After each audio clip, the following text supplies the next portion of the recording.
பிரியமான அன்பு இறைமக்களே, இன்று காலை முதல் இந்நேரம் வரை நாம் இந்த புனித வெள்ளியினுடைய மகத்துவத்தை சிந்தித்து தியானித்து நமது வேதனைகளை எல்லாம் உற்று பார்த்து அலசி ஆராய்ந்து நாம் எடுத்த இந்த சிலுவை பாதையின் வழியாக இன்னும் பல்வேறு இந்த காரியங்கள் வழியாக இன்று நாள் முழுக்க இறைவனோடு இணைந்த ஒரு பயணத்தை மேற்கொண்டோம். இந்த புனித வெள்ளி காலையிலே சிலுவை பாதை ஒவ்வொரு நிலைக்கும் 14 நிலைகளை கொண்ட இந்த சிலுவை பாதையில் ஒவ்வொரு நிலைக்கும் ஒவ்வொரு நபராக இந்த சிலுவையை தூக்கி சென்றார்கள். இயேசுவினுடைய பாடுகளை தியானிப்பது போல அந்த இவர் முகம் குப்புற கீழே விழுந்தார். இவரது முகத்தை துடைக்க வெரோனிக்காள் வந்தாள். இவருக்கு துணை செய்ய சீரேனே ஊராகிய சீமோன் உதவி செய்தான். இவரை பார்த்து எருசலேம் மகளிர் அழுதனர். இறுதியாக அரிமத்தா ஊர் சூசை கொல்கொதா என்னும் இடத்தில் தனக்கு உரியதாயிருந்த அந்த கொஞ்ச நிலத்தில் ஆண்டவராய் இயேசுனுடைய கல்லறைக்கு இடம் கொடுத்தார். இப்படியெல்லாம் இயேசுனுடைய இந்த பாடுகளையும் வேதனைகளையும் அவர் தூக்கிய அந்த சிலுவையும் அவரோடு கூட இருவர் சிலுவையில் அறையப்பட்டிருப்பதையும் நமது எண்ணமும் சிந்தனையும் நமது கண்களும் இன்று பல சூழ்நிலைகளில் இதை முழுமையாக உள்வாங்கிக் கொண்டிருந்தன. இன்று நமது இந்த திருவழிபாட்டின் மைய சிந்தனையாக சிலுவை. சிலுவைனா என்ன? இதை நம்ம எப்படி புரிஞ்சுக்கிறோம்? இதனுடைய உள்ளார்ந்த அர்த்தம் என்ன?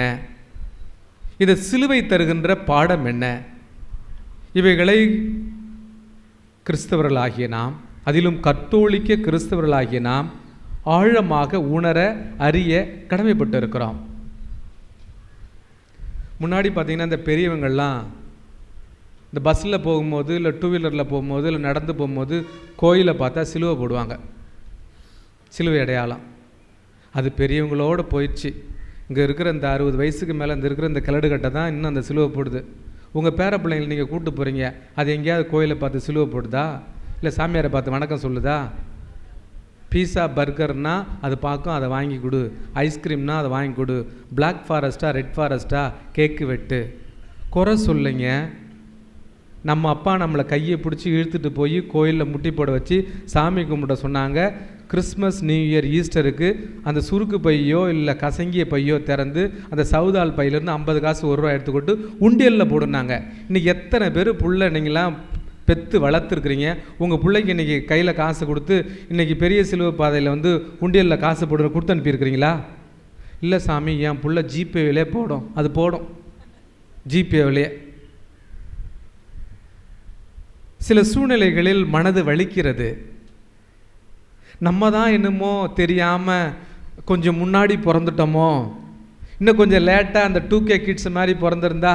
இங்கே பாருங்களேன், இப்போ இருக்கிற செமினேரியன்ஸ்லாம் எவ்வளோ என்ஜாய் பண்ணுறாங்க.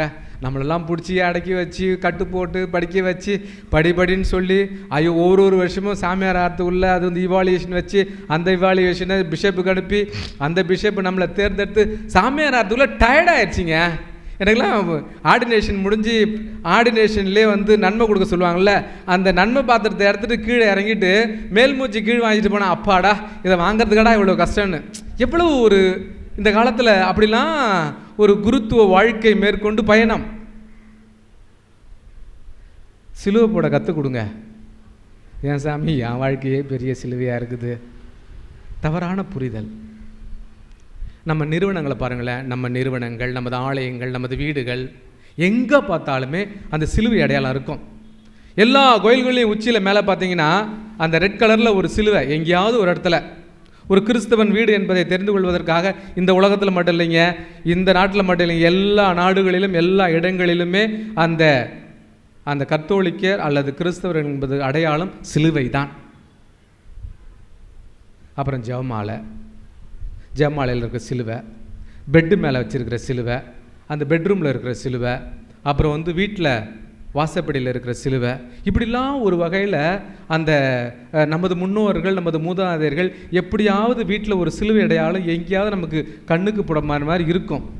இப்போ கட்டுற நவீன வீட்டில் பெட்டு பெருசாக இருக்குது, கட்டில் பெருசாக இருக்குது, ஃப்ரிட்ஜில் 4 டோர் இருக்குது, ஏசியில் அப்புறம் double door, single door, multi door, central AC இதெல்லாம் இருக்குது.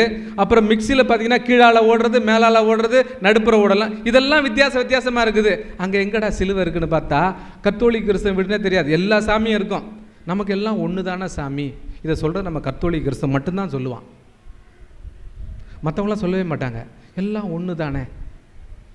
இந்த ஜவுளி கடையில், நகை கடையில், இன்னும் பலசரக்கு ஜாமான் கடையில் அல்லது ஜென்ரல் ஸ்டோர்ஸில் வேலை செய்கிறவங்கள பார்த்திங்கன்னா நம்ம கத்தோலிக்க கிறிஸ்தவர்கள், அவன் பட்டை அடிக்கிறானா இல்லையா, நம்மளால் பெரிய பட்டையை அடிச்சிருப்பான், நம்மளாம் ஒன்றா தானே சாமி இருக்கணும். இதெல்லாம் பார்க்குறப்ப எனக்கு பதிலே சொல்ல முடியாது. சரி, ஓகே. அண்மையில் ஒரு ஃபோட்டோ ஸ்டுடியோ ஸ்டாப்புக்கு போயிருந்தேன், ஜெராக்ஸ் எடுத்து பைண்டிங் பண்ணுறதுக்காக. அவர் பேர் சார்லஸு. அவர் ஒர்க் பண்ணுற கடை ஒரு இந்து சகோதரனுடைய கடை. அந்த இந்து சகோதரனே சாதாரணமாக தான் இருக்கிறாரு.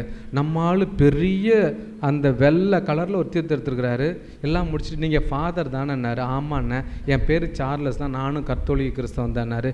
ஏய், நீ இவ்வளோ பெரிய பட்டை போட்டிருக்கண்ணே, அது நம்ம இந்த கடையில் வேலை செய்கிறோம்ல.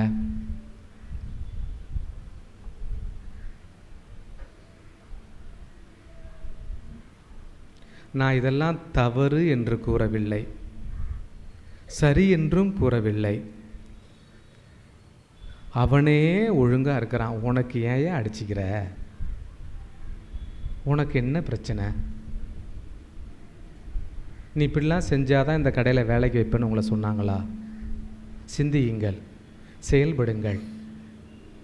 முன்னாடிலாம் பார்த்தீங்கன்னா அந்த சட்டையில் இங்கே ஒரு சிலுவை குத்துவாங்க, ஒரு பேட்ச் குத்துவாங்க, உத்திரையும் ஒன்று போடுவாங்க, சுருவ கௌரன் போடுவாங்க. கோயிலுக்கு போனாங்கன்னா அந்த சுருவமும் சுருவ கயிறும் வாங்கிட்டு பிள்ளைங்களுக்கு கொடுப்பாங்க, பொறி போட்டங்களை வாங்கிட்டு கொடுப்பாங்க. இன்றைக்கி என்னத்தங்க வாங்கிட்டு கொடுக்குறீங்க? போட்டுட்டு போகிற ஜாமாலையும் அங்கேயே கடலில் தூக்கி போட்டு உழுந்து குடிச்சிட்டு காரைக்காலுக்கு நல்லா முக்கை குடிச்சிட்டு வீட்டுக்கு படுத்து தூங்குறான்.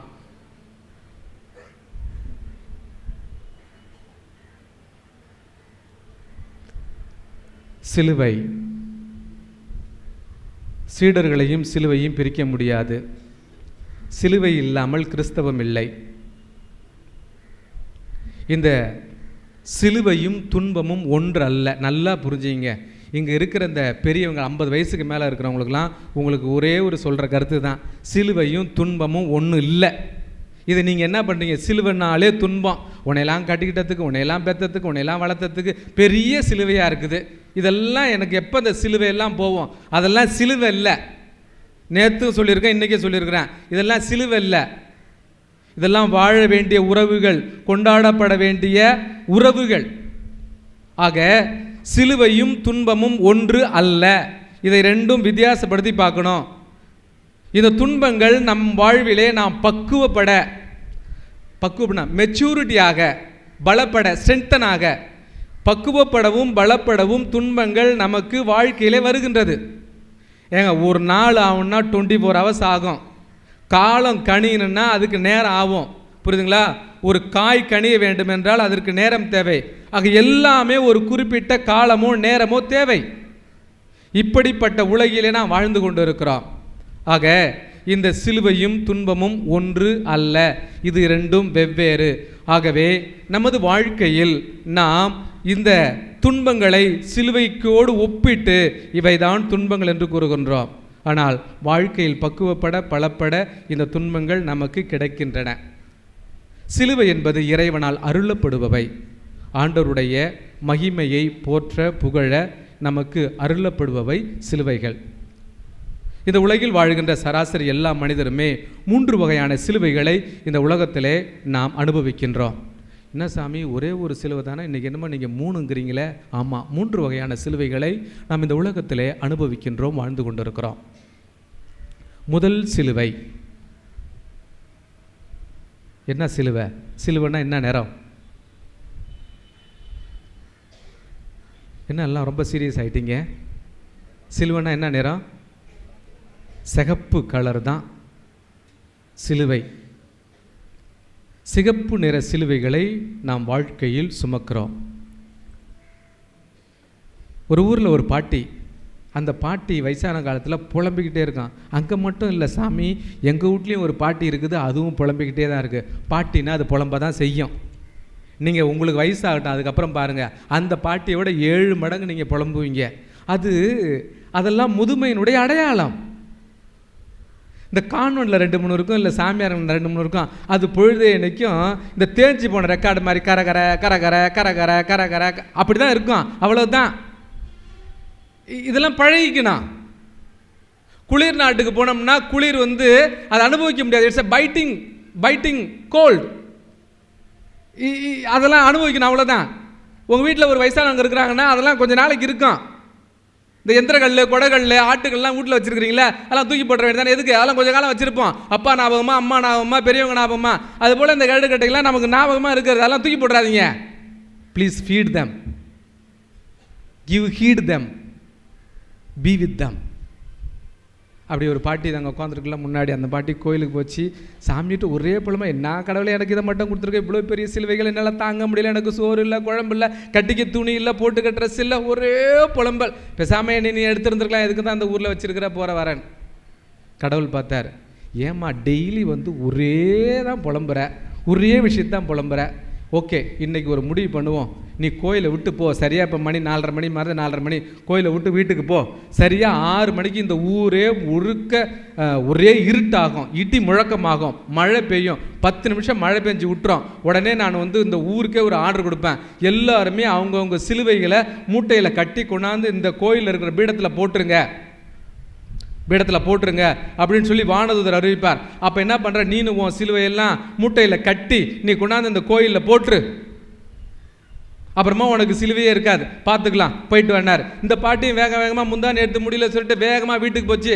அதே பார்த்தீங்கன்னா கரெக்டாக 6 மணிக்கு டமால் ஒரே இருட்டு, மேகம் முட்டி அப்படியே வெடிச்சிச்சுமா. வெடிக்கல, மின்னல் வெடிச்சு மழை கொட்டுது. 10 நிமிஷத்தில் மழை நின்று போச்சு. இதெல்லாம் கதையில். மழை நின்ன உடனே வானதூதர் கிளம்பி உங்களுடைய சிலுவைகளை மூட்டை கட்டிட்டு எடுத்துகிட்டு வாங்கன்றார். எல்லாம் சிலுவை மூட்டையை கட்டிட்டு எடுத்துகிட்டு வராங்க. இந்த பாட்டியும் ஒரு குட்டி சாக்கில் போட்டு சிலுவையை மூட்டை கட்டி எடுத்துகிட்டு தோளில் போட்டு வேகமாக வருது. பார்த்தா அந்த தெருவில் பார்க்குறேன், rickshaw, tata AC, lorry, bus, இன்னும் பெரிய பெரிய டாரஸ்லாம் ஏற்றிட்டு அவன் லோடாக கொண்டு வரான். லோடாக கொண்டு உள்ளுக்குள்ளே அந்த கோயிலில் போட்டு டம் பண்ணுறான். இந்த பாட்டியும் தான் தோளில் தூக்கிட்டு அந்த சிலுவை மூட்டையை கொண்டு போய் அந்த மூளையில் போட்டுட்டு இது நேராக முழந்தால் படி போட்டுருக்கு, எல்லாம் கொண்டாந்து அமுக்குறான். பார்த்த உடனே இந்த பாட்டிக்கு பயங்கர தாங்க முடியல. அடப்பாவி, நம்ம சிலுவை தான் பெரிய சிலுவை நினச்சிக்கிட்டு இருந்தோம். ஊரில் பார்த்தீங்கன்னா அவன் இவ்வளோ பெரிய மூட்டையாக கொண்டாந்து இறக்குறானே, அப்போ நமக்கு கிடைச்சது தான் சின்ன சிலுவையோ அப்படின்னு நினச்சிக்கிட்டு யோசிச்சுக்கிட்டே உட்காந்துருக்குது. கடவுள் மீண்டுமாக வானதூதர் வழியாக இப்போ யாருக்கு எந்தெந்த மூட்டை வேணுமோ அந்தந்த மூட்டையெல்லாம் தூக்கிட்டு வீட்டுக்கு போங்க, எது நீங்கள் சின்னதுன்னு நினைக்கிறியோ அதெல்லாம் நீங்கள் தூக்கிட்டு நீங்கள் வீட்டுக்கு போங்கன்னு சொல்லி ஆர்டர் போகிறார். உடனே பாட்டி ஓடி போய் தான் கொண்டு வந்த மூட்டையை தூக்கிட்டு துண்டை காணும் துணியை காணும் வீட்டுக்கு ஓடி போச்சு. பிரியமான அன்பு இறைமக்களே, இப்படித்தான் வாழ்க்கையில் நாமும் எனக்கு மட்டும்தான் நோவுது, எனக்கு மட்டும்தான் வருது, எனக்கு மட்டும்தான் இப்படி இருக்குது, பட்ட காலிலே படுது, கெட்ட குடியே கெடுது, எனக்கு மட்டும் ஏன் கடவுள் இம்புட்டை கொடுக்கணும். அழகாக சொல்லுவோம், நான் மட்டும் இல்லைன்னா உன்னை ஒரு பயலும் ஊரில் கட்டிக்க மாட்டான். அட நீ கட்டிக்கிறதாயே அந்த குடும்பமே இருக்குது, வேற எவன் கட்டிப்பான்? நான் மட்டும் இல்லைனா உன்னோட எவன் குடும்பம் நடத்துவான்? உனக்கெல்லாம் இப்படி சோறாக்கி போட்டு. அதுக்காக தான் உன்னை கடவுள் படிச்சிருக்கிறாரு. Be happy where you are. You cannot jump into another house. இன்றைக்கி புரிஞ்சுங்க, கன்னத்தில் கையை வச்சுட்டு கேட்டுட்டு இருக்காங்களாம், புரியுதுங்களா? அந்த குடும்பத்தோட, அந்த பிள்ளைங்களோட, அந்த கணவனோட, அந்த மனைவியோட வாழ்வதற்கு தான் நீங்கள் அழைக்கப்பட்டு இருக்கிறீர்கள். அதெல்லாம் விட்டுட்டு நான் மட்டும் இல்லைன்னா நீ எப்படி இருந்திருப்ப தெரியுமா? அங்கே போய் நீ பிச்சைக்காரியாக தான் இருந்திருப்ப. நான் மட்டும் அப்படியே பெரிய பீலாக விடுறது, நான் மட்டும் இல்லைன்னா நீ எப்படி இருந்திருப்பேன், அப்படிதான் இருந்திருப்ப. இப்படி இந்த சிலுவைகளை நாம் துன்பங்களாக ஏற்கிறோம். வேத சாட்சியின் வித்து வேத சாட்சியின் இரத்தம் விசுவாசத்தின் வித்து. இந்த உலகில் எங்கெல்லாம் எவரெல்லாம் இரத்தம் சிந்துகிறார்களோ கிறிஸ்துவுக்காக, அந்த சிலுவையின் நிறம் சிகப்பு. அந்த சிலுவையினுடைய நிறம் சிகப்பு. ஆக இந்த உலகத்தில் பல இடங்களில் பல சூழ்நிலைகளில் கிறிஸ்துவுக்காக இரத்தம் சிந்தி தங்களுடைய வாழ்க்கையை தொலைத்தவர்கள் நிறைய பேர். இன்று நாம் வாழ்கின்ற உலகத்தில் அண்மை காலங்களில் நடைபெற்ற போர்களில் ஒரு முக்கியமான போர் அந்த சிரியா நாட்டிலே நடந்த ஒரு போர். நீங்கள் இந்த உலகத்தில் நரகத்தை காண வேண்டுமென்றால் சிரியா நாட்டுக்கு செல்லுங்கள். அவர்கள் கிறிஸ்தவர்களாக இருக்கின்ற ஒரே காரணத்திற்காக ஐஎஸ் தீவிரவாதிகளால் அவர்கள் ஒரே காரணத்திற்காக அநேக பேர் படுகொலை செய்யப்பட்டார்கள். அவர்கள் சுமக்கின்ற அந்த சிலுவையின் நிறம் சிகப்பு. அண்மை காலங்களில் மத்திய பிரதேசத்தில் பழங்குடியின மக்களுக்காக தன்னுடைய வாழ்க்கையிலே அரும்பாடுபட்டு மதிய நேரம் பகல் 12 மணி அளவில் பேருந்திலே பயணம் செய்த அருட்சகோதரி ராணி மரியா பட்ட பகலிலே 52 முறை கத்தியால் குத்தப்பட்டு பேருந்திலே படுகொலை செய்யப்பட்டாள். அவள் சிந்திய இரத்தமும் அவள் சுமந்த அந்த சிலுவையும் சிகப்பு.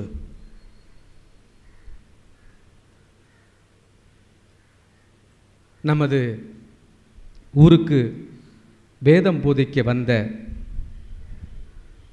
அருட்தந்தை ஜான் டி பிரிட்டோ, புனித அருளானந்தர், 2 மனைவிகளோடு வாழக்கூடாது, ஒருத்தவனுக்கு ஒன்றுதான், ஆகவே இந்த ஊனுடலும் ஓயுரும் ஒரு மனைவியோட ஒரு கணவன் வாழ வேண்டும் என்பதுதான் என்பதை அறிவுறுத்தி கூறியதால் அவரை கொலை செய்தார்கள். இன்றளவும் நாம் வாழுகின்ற இந்த தமிழகத்தில் இந்த அருளானந்தர் என்கின்ற குருவானவர் வெட்டப்பட்ட இடத்தில் இன்னும் செம்மண் கலரிலே நாம் அதற்கு சாட்சிகளாக வாழ்ந்து கொண்டிருக்கிறோம். ஆக புனித அருளானந்தர் சிந்திய இரத்தம், அவர் சுமந்த சிலுவை சிகப்பு. இயேசுவுக்கு வழியை தயார் செய்ய, ஆயத்தம் செய்ய தாழாத வயதில் பிறந்த செக்கரியா எலிசபெத்தினுடைய முதியாத வயதில் பிறந்த அன்பு குழந்தைதான் இந்த திருமுழுக்கு யோவான். இந்த திருமுழுக்கு யோவானும் ஒரே கணவன் ஒரே மனைவி என்பதை சுட்டி இயேசுவுக்கு சான்று புகழ்ந்தால் தலை வெட்டப்பட்டு கொலை செய்யப்பட்டார். அவர் சிந்திய சுமந்த சிலுவையின் நிறம் சிகப்பு. 2016ஆம் ஆண்டு எம்சி அருட்சகோதரிகள், அன்னை தெரசா சபையை சார்ந்த எம்சி அருட்சகோதரிகள் ஏமன் நாட்டிலே இவர்கள் அருட்சகோதரிகளாக இருக்கிறார்கள் என்பதற்காக கொலை செய்யப்பட்டார்கள். இவர்கள் சிந்திய இரத்தமும் சுமந்த சிலுவையும் சிகப்பு. ஆக இந்த உலகத்தில் எங்கேயாவது ஒரு மூலையில் கிறிஸ்துவுக்காக எவராவது ஒருவன் இரத்தம் சிந்தினால் அவர்கள் சுமந்த சிலுவையின் நிறம் சிகப்பு. 2வது சிலுவையாக நாம் அறிவது நீலம். உங்களுக்கு எல்லாருக்கும் தெரியும், நீலம்னா எதை குறிக்கிறது? நம்ம உடம்புல நீல கலரில் இருந்துச்சுன்னா என்ன சொல்கிறோம்? அட நம்ம வீட்டில் ஆடு மாடெல்லாம் பாம்பு கடிச்சிச்சுன்னா எப்படி இருக்கும்? அந்த தோல் நீளமாக மாறிடும். நம்ம டெய்லி மீன் சாப்பிட்றோம்ல, கடற்கரைக்கு பக்கத்தில் தான் இருக்கிறோம். மீனுடைய முள் நீளமாக இருந்துச்சுன்னா மீன் கெட்டு போச்சுன்னு அர்த்தம். இனிமேல் நீங்கள் மீன் சாப்பிடும் போது முள் அந்த கலரில் இருந்துச்சுன்னா மீனை தூக்கி போடணும். ஆனால் ஒரே ஒரு மீனுக்கு மட்டும் முள் என்ன கலரில் இருக்கும்? ப்ளூ கலரில் தான் இருக்கும். இந்த சாமியார் சொன்னால் அந்த மீனையும் தூக்கி போட்டுறாதீங்க, அது எந்த மீனுன்னு கூகுளில் தேடி பாருங்கள். நான் சொல்லிவிட்டேன்னா அப்புறம் என்னையை போட்டுருவீங்க எல்லாரும் நீங்கள். ஆக நமது உடலில் இருக்கின்ற நோய்கள், பிணிகள், இவைகளெல்லாம் இறைவனுக்கு சான்று பகர்வதற்காக கொடுக்கப்பட்ட நீல நிற சிலுவைகள். இந்த நோய்களும் பிணிகளும்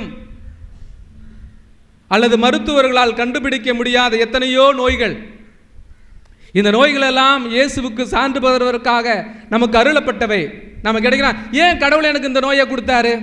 நீங்கள் பாருங்களேன், பக்கத்து வீட்டுக்காரனுக்கு ஏதாவது ஒரு நோய் வந்துச்சுன்னு வச்சுக்க, வேணும் வேணும் இப்படித்தான் வேணும், ஆடின ஆட்டம் என்ன பாடின பாட்டம் என்ன, ஐயா கட்டின புருஷனுக்கு அவனுக்கே கை கால முடியாமல் வரனாலும் குடிச்சாலும் நல்லா இப்போ தான் கை காலெலாம் இப்படி தான் இழுத்துக்கணும். இப்படியெல்லாம் நாம் வந்து அடுத்தவங்களுக்கு நோய் வந்துச்சுன்னா நம்ம மனதில் திருப்தி படுறோம். ஐயா பாவம், கை எடுத்து கும்பிடுங்க. யார் யாருக்கு என்னென்ன வரும்னு யாருக்கு தெரியும்? இந்த காலத்தில் வர நோய்களை மருத்துவரால் கூட கண்டுபிடிக்க முடியவில்லை. இங்கே உட்காந்துருக்கு நீங்கள் யாராவது கடவுள்கிட்ட, கடவுளே எனக்கு ஹார்ட் அட்டாக் கொடு, கடவுளே எனக்கு சுகர் கொடு, கடவுளே எனக்கு ப்ரெஷர் கொடு, கடவுளே நான் இன்னைக்கு படுத்த படுக்கையில் இருக்குமே நீ தூக்கிட்டு போயிரு அப்படின்னு யாராவது வேண்டிக்கிறீங்களா? எவரும் நோயை விரும்பி வேண்டுவதில்லை. யாராவது எனக்கு இந்த நோய் வேணும்னு நீங்கள் கேட்டிருக்கிறீங்களா? இந்த உலகத்தில் எவருமே எனக்கு இந்த நோயை கூட நம்ம கேட்டதே இல்லை. இவைகளெல்லாம் தானாக வந்துடுது. அதை எப்படி ஏற்றுக்கொள்வது? எப்படி அவைகளை நாம் ஏற்றுக்கொள்வது? மனப்பக்குவப்படுவது எப்படி?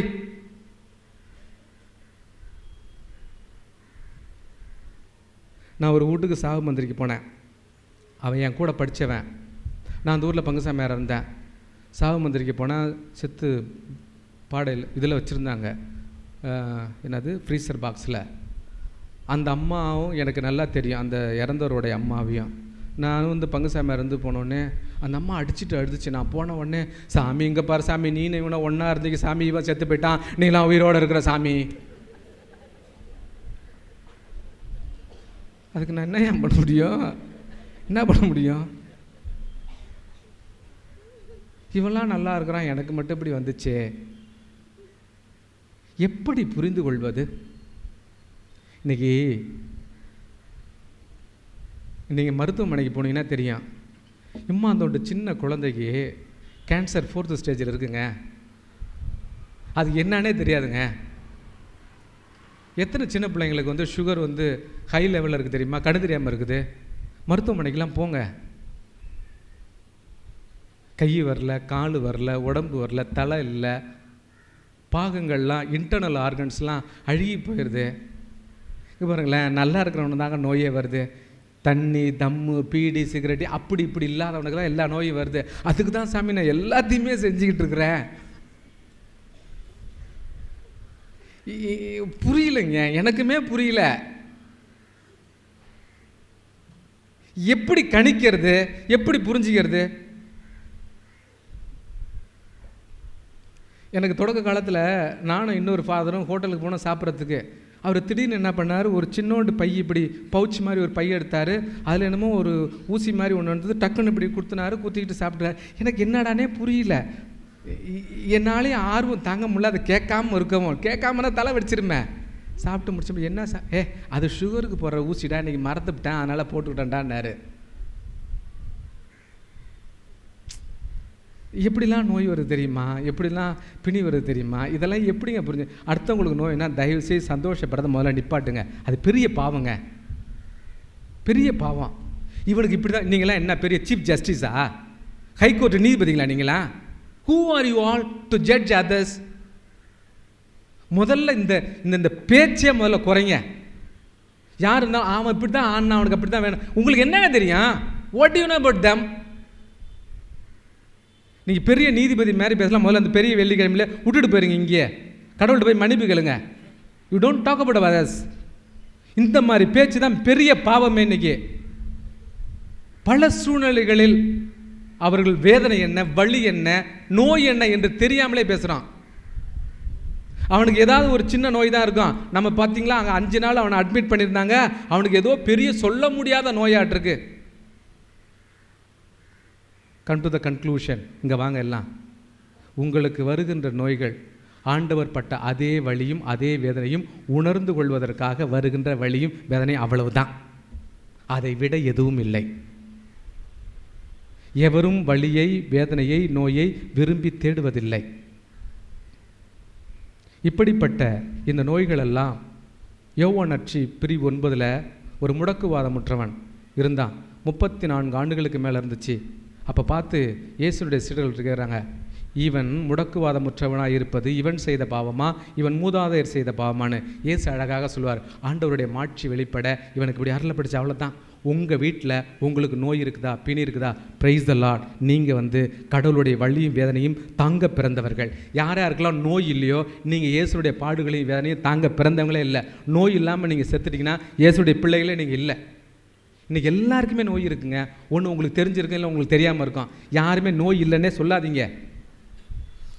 ஏதாவது ஒரு வகையில் ஒரு சில நோய்கள் நமக்கு உண்டு தான். இப்படிப்பட்ட இந்த நோய்களுடைய முதல் அடையாளமாக குழந்தை தெரசா, குழந்தை இயேசுவின் அன்னை தெரசா, குழந்தை தெரசா பார்த்துருக்குறீங்களா? 24 வயதிலே அந்த வாழ்ந்து இறந்த ஒரு புனிதை. அந்த அம்மா ரூம் விட்டு வெளியிலே வரல. ஆனால் அந்த நோயில் அந்த அம்மா எழுத புத்தகங்கள் இன்றைக்கி அகில உலகம் எங்கும் பலருடைய மனமாற்றத்திற்காக மனமாற்றம் செய்யப்பட்ட அந்த குழந்தை இயேசுவின் தெரசால், இந்த தெரசால நாம் முன்னால் இருந்த திருத்தந்தை பிரான்சிஸ் அவர்கள் அகில உலக மறை நாடுகளின் பாதுகாவலி என்று அவருக்கு பட்டம் கொடுத்தார். ஆக 24 ஆண்டுகளே அறையில் அடைக்கப்பட்ட அறையில் வாழ்ந்த இந்த புனிதை எழுதிய புத்தகங்கள் பலருடைய மனமாற்றத்தை பெற்றன. இவள் சுமந்த சிலுவை நீல நிற சிலுவை. நாம் வாழ்கின்ற இந்த இந்திய திருநாட்டில் நமக்கு அருகாமையில் இருக்கின்ற அந்த அண்டை மாநிலமான இந்த கேரளா மாநிலத்திலே பிறந்து வளர்ந்த அந்த அருட்சகோதரி, பின்னாளிலே புனிதையாக மாற்றப்பட்ட புனித அல்ஃபோன்சா, அவள் வாழ்ந்த காலம் குறுகிய காலம், ஏறக்குறைய 30 ஆண்டுகள் காலமாக வாழ்ந்திருந்தாள். அந்த நோய் அவளுக்கு இருந்த அந்த தீராத அந்த காய்ச்சல் போன்ற நோயிலே வலித்து படுத்த படுக்கையிலே கிடந்து இறந்து போனாள். அதிக காலம் நீண்ட காலம் வாழ்வதனால் நன்றாக வாழ்ந்திருந்த அர்த்தம் இல்லை. இந்த குறுகிய காலத்திலே வாழ்ந்த இந்த அல்ஃபோன்சா தனது வாழ்க்கையில் வந்த நோய்களுக்காக போராடினாள். இன்றைக்கி அல்ஃபோன்சம்மா கல்றைக்கு எத்தனை பேர் போகிறாங்க. அவளுடைய பெயரிலே ஒரு பெரிய சபை இருக்கிறது. அந்த சபையிலே சார்ந்த சகோதரிகள் எத்தனை நாடுகளிலே பணி செய்கின்றார்கள். இவள் சுமந்த சிலுவை நீல நிற சிலுவை. நாமெல்லாம் வேண்டுகிறோமே, நமக்கு குலதெய்வமாக அண்மையில் இருக்கின்ற இந்த பாண்டி கடலூர் உயர் மறை மாவட்டத்தினுடைய அழியா சொத்தாகிய மேல் நாரியப்பனூரில் இருக்கின்ற கோடி அற்புதராம் புனித அந்தோணியார் 34 ஆண்டுகள் மட்டுமே உயிரோடு இருந்த ஒரு குருவானவர். குழந்தை இயேசுவை கரத்தில் தாங்கியவர். செய்யாத புனிதமே இல்லை. வாக்கும் ஒன்று நாக்கும் ஒன்று, அழியா நாக்கு வரம் பெற்ற அந்த புனிதர் வாழ்ந்த ஆண்டுகள் எத்தனை காலங்கள். இன்றைக்கி எல்லாம் இந்த அன்னை மரியாளுக்கு அடுத்த பிறகு இந்த புனித பதுவை அந்தோணியாருக்குத்தான் அகில உலக திருச்சபையிலே நிறைய ஆலயங்கள் உண்டு. அப்படிப்பட்ட வகையிலே இந்த புனித அந்தோணியார் தன்னுடைய வாழ்க்கையிலே வந்த அந்த வியாதியின் வயலாக தான் சுமந்த சிலுவையின் நிறம் நீலம். என்னால் மறக்க முடியாத ஒரு புனிதை. எல்லா ஊர்லேயுமே கெபின்னு ஒன்று வச்சுருப்பாங்க. அந்த கெபியில் மாதா நின்றுட்டுருப்பாங்க. அந்த மாதாவுக்கு முன்னாடி ஒரு அம்மா முட்டி போட்டிருக்குமா. அந்த அம்மா யார்? பெர்னதத் அம்மா. இங்கே பாருங்கள், இந்த உலகத்தில் மாதாவை 18 முறை காட்சி கண்ட ஒரே பெண்மணி இந்த பெண்மணி தான். இவளுக்கு வயசு என்ன தெரியுமா? 18 வயசு. 18 வயசு. 6 மாத காலங்களில் அக்டோபர் முதல் 6 மாதம் கூட்டிங்க, ஏப்ரலுக்குள்ள 18 முறை மாதா காட்சி கொடுத்தாள். இதை செய் அதை செய் என்று சொன்னாள். ஆனால் இந்த பெர்னதத் அம்மா எப்படி வாழ்நாளில் இறந்தால் தெரியுமா? டிபி, டியூபர்குலோசிஸ், எலும்புருக்கி நோய். நான் வாழ்கின்ற உலகில் எலும்புருக்கி நோய் உங்களுக்கு தெரியாது. நல்லா சின்ன பிள்ளையா இருக்கும் போது ஒல்லியா இருப்பாங்க, வெறும் எலும்பு மட்டும் தான் இருக்கும். இப்படி அசைஞ்சாங்கன்னா எலும்பு வந்து கர கர கர கர கர கர கரன்னு அவ்வளவு ஒரு சத்தம் போடும் உடம்புல இருந்து. தசையெல்லாம் அந்த நோயினுடைய கோர தாண்டவம் தின்றுடும். வெறும் எலும்பு மட்டும்தான் இருக்கும். படுத்த படுகையாக நாள் கணக்காக, மாத கணக்காக, ஆண்டு கணக்காக படுத்த நிலையிலே உயிர் பிரிவார்கள். இந்த நோயினுடைய கோர தாண்டவம் தான் இந்த அன்னை மரியாவை 18 முறை காட்சியாக கண்ட பெர்னதத் அம்மாவுக்கு இருந்த நோய். இந்த நோய் ஒரு கட்டத்திலே இந்த பெர்னதத் அம்மா அன்னை மரியாளை பார்த்து கேட்கிறார், அம்மா தாயே, உன்னை 18 முறை காட்சியாக கண்டேன். இந்த உலகத்தில் யாருக்குமே கிடைக்காத பாக்கியம் எனக்கு கிடைத்தது. ஏன் எனக்கு இப்படிப்பட்ட ஒரு நோயை கொடுத்திருக்கிறாய்? இது எனக்கு என்னம்மா? அன்னை மரியாள் அவளுக்கு தோன்றி சொன்னாள், எம்மா, உனக்கு இந்த நோயை நான் அனுமதித்தது என்ன? உன்னை யாரெல்லாம் நீ இறந்த பிறகு உன்னை நாடி தேடி வந்து உன்னிடம் வேண்டுதல் செய்கிறார்களோ அவருடைய வலியும் வேதனையும் உணர்வதற்காகத்தான் இந்த நோய் உனக்கு கிடைத்தது. ஆகவே உன்னை அண்டி வருவோருக்கெல்லாம் அவருடைய வலியும் வேதனையும் புரிந்து கொள்வதற்காக புரிந்து கொள், அவளுக்கு அருள் என்றார். அதைத்தான் நாம் புனித பெர்னதத்துவை நோக்கிய ஜெபத்திலே என்ன சொல்கிறோம்? மிகவும் இரக்கமுள்ள தாயே, உம்மை அண்டி வந்தோம், எங்களுடைய உபகாரங்களில் கண்ணோக்கியறலாம். எவ்வளோ பெரிய அற்புதமான ஜெபம். அந்த காலத்தில் முட்டி போட்டுக்கிட்டு இந்த பெனதத்தை நோக்கிய ஜெபத்தை சொல்லிட்டு தாங்க, ஜெபமாலமில்ல சொல்லிட்டு தாங்க சோறே போடுவாங்க வீட்டில். இப்போ எங்கெங்கே போடுறாங்க, எங்கெங்கே சொல்கிறாங்க ஜெபம்? இந்த பெனதம்மா யாருன்னே தெரிய மாட்டேங்குது. அங்கே யாரா முட்டி போட்டிருக்காங்கன்னா அது யாரோ முட்டி போட்டிருக்காங்க, உங்கள் வேலையை பார்த்துருப்பாங்க சாமின்றான் சின்ன பிள்ளைங்க, அவங்களாம் தெரிய மாட்டேங்குது. இவள் சுமந்த சிலுவை நீல நிற சிலுவை. ஆக நீங்களும் நானும் இன்று தீராத நோய்களினால், பிணிகளினால், வேதனைகளினால், சொல்ல முடியாத கண்டுபிடிக்க முடியாத இந்த நோய்களினால் வேதனைப்படுகிறோமோ, நீங்களும் நானும் சுமக்கின்ற இந்த சிலுவையின் நிறம் நிலம். மூன்றாவதாக, இது நீங்கள் எல்லாருமே கவனிக்கணும், மூன்றாவது சிலுவை வெள்ளை நிற சிலுவை. இந்த வெள்ளை நிற சிலுவைனா என்ன?